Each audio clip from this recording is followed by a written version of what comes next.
नारायणं नमस्कृत्य नरं चैव नरोत्तमं देवीं सरस्वतीं व्यासं ततो जयमुदीरये। नारायण। प्रातः स्मरणीय, अर्चनीय, वंदनीय परम पूज्यपाद ममदेव श्री सद्गुरुदेव भगवान के उन दिव्य श्री चरण कमलों में हमारा बार बार साष्टांग दंडवत प्रणाम स्वीकार हो एवं सकल ब्रह्मांड में जहाँ तहाँ विराजमान भगवान के प्रेमी श्रोता भक्त जनों का हम चंदन वंदन अभिनंदन करते हैं। आप हमारे साथ श्री नाभादास जी महाराज द्वारा रचित श्री भक्तमाल की कथा श्रवण कर रहे हैं, जिसमें आज भक्तराज श्री अंगजी महाराज की कथा आप श्रवण करेंगे।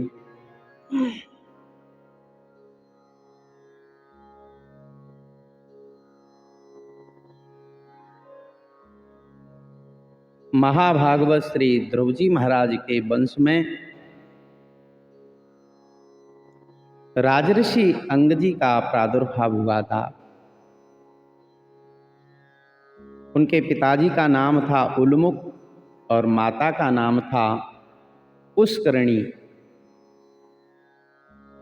उन्होंने बड़ी कठोर तपस्या की और उसके बाद अंग जैसा पुत्र पाया। उनका बड़ा शील स्वभाव, साधुतामय जीवन, ब्रह्मण्यता आदि सद्गुण महाराज अंग में बाल्यावस्था से ही विराजमान थे। जब बड़े हुए तो राज्य का शासन करने लगे, तो एक बार राजऋषि महाराज अंग ने अश्वमेध महायज्ञ का अनुष्ठान किया। उसमें वेदवादी ब्राह्मणों के आवाहन करने पर भी देवता लोग अपना भाग लेने के लिए नहीं आए।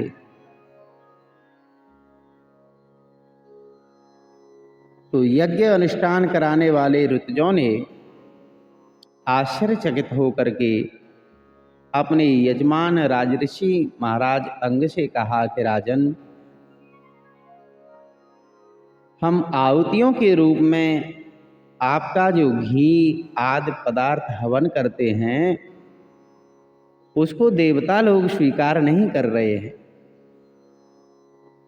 महाराज, हम जानते हैं कि आपकी जो हवन सामग्री है वो बड़ी पवित्र है। आपने उसे बड़ी श्रद्धा से इकट्ठा किया है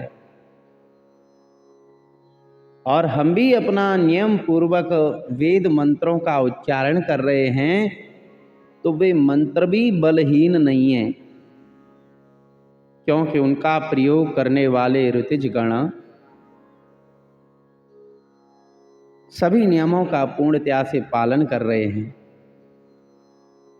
और महाराज, किसी भी प्रकार देवताओं का कोई तिरस्कार भी नहीं हुआ है।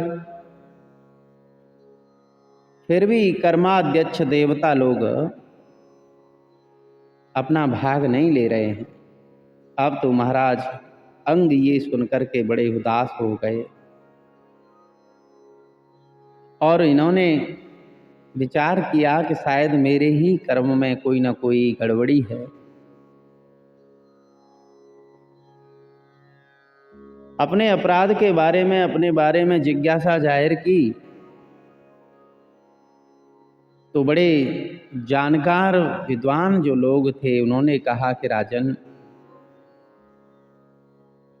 इस जन्म में तो आपसे कोई अपराध नहीं हुआ है, लेकिन पूर्व जन्म में अवश्य ही आपसे कुछ अपराध बन गया है, जिसके कारण इस जन्म में आप पुत्रहीन हैं।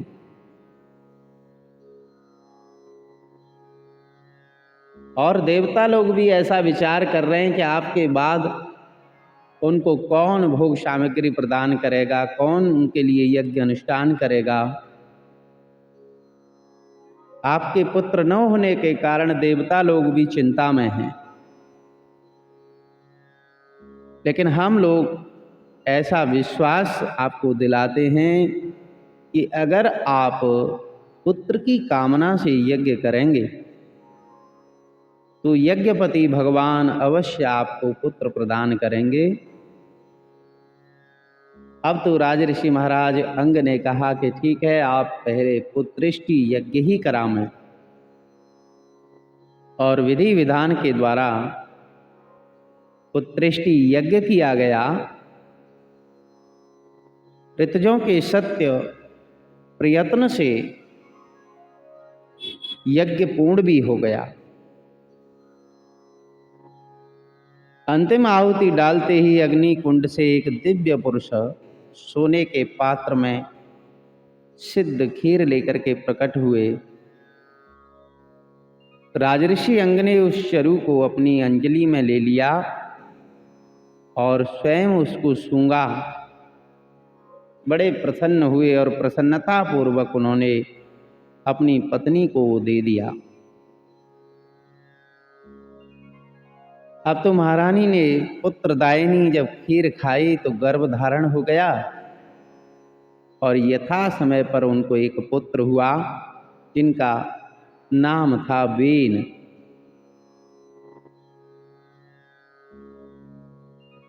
महाराज अंग की पत्नी का नाम था सुनीता, जो मृत्यु देवता की पुत्री थी।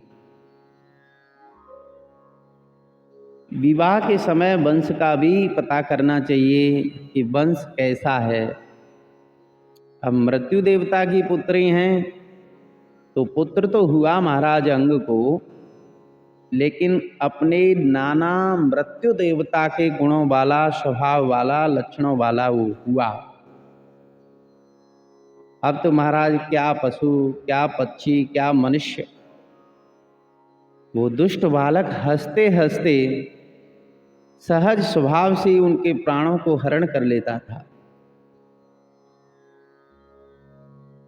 वेन की ऐसी दुष्ट प्रकृति को देख करके महाराज अंग ने अपने पुत्र को बहुत प्रकार से समझाने का प्रयत्न किया, सुंदर मार्ग पर लाने की चेष्टा की, लेकिन सफल नहीं हुए।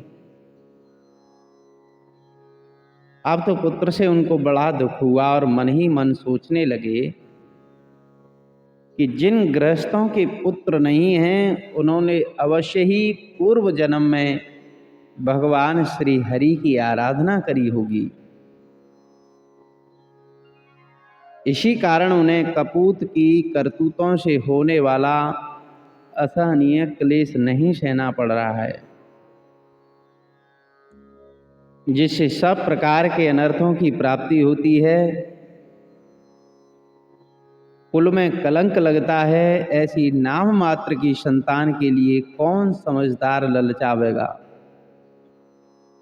वो तो आत्मा के लिए एक प्रकार का मोहमय बंधन ही है। और फिर से राजऋषि श्री अंगजी महाराज के मन में विचार आया कि मैं तो सपूत से अच्छा कपूत को ही समझता हूँ, क्योंकि पुत्र आज्ञाकारी होए, सपूत होए तो उसको छोड़ने में बड़ी कठिनता होती है, क्लेश होता है। लेकिन जब कोई पिता पुत्र से दुखी हो जाए, पुत्र घर को नरक बना डाले, तो उससे सहज ही छुटकारा मिल जाता है। इस प्रकार सोचते सोचते महाराज अंग का चित्त संसार से विरक्त हो गया और कहते हैं कि महाराज रात में ही घर से निकल गए। प्रजाजन, पुरोहित, मंत्री सभी ने खोजने का बहुत प्रयत्न किया, लेकिन वो उनको नहीं खोज पाए। जैसे कोई योगी पुरुष सबके हृदयों में रहने वाले परमात्मा की खोज नहीं कर पाते हैं, उसी प्रकार महाराज अंग की भी कोई खोज नहीं चल पाई और वो भगवान का भजन करते हुए भगवान से एक हुए। ऐसे राजऋषि परम भक्त श्री अंग जी महाराज के श्री चरणों में हम बार बार वंदन करते हैं। बोलिए श्री सच्चिदानंद भगवान की जय। बोलो सद्गुरुदेव भगवान की जय।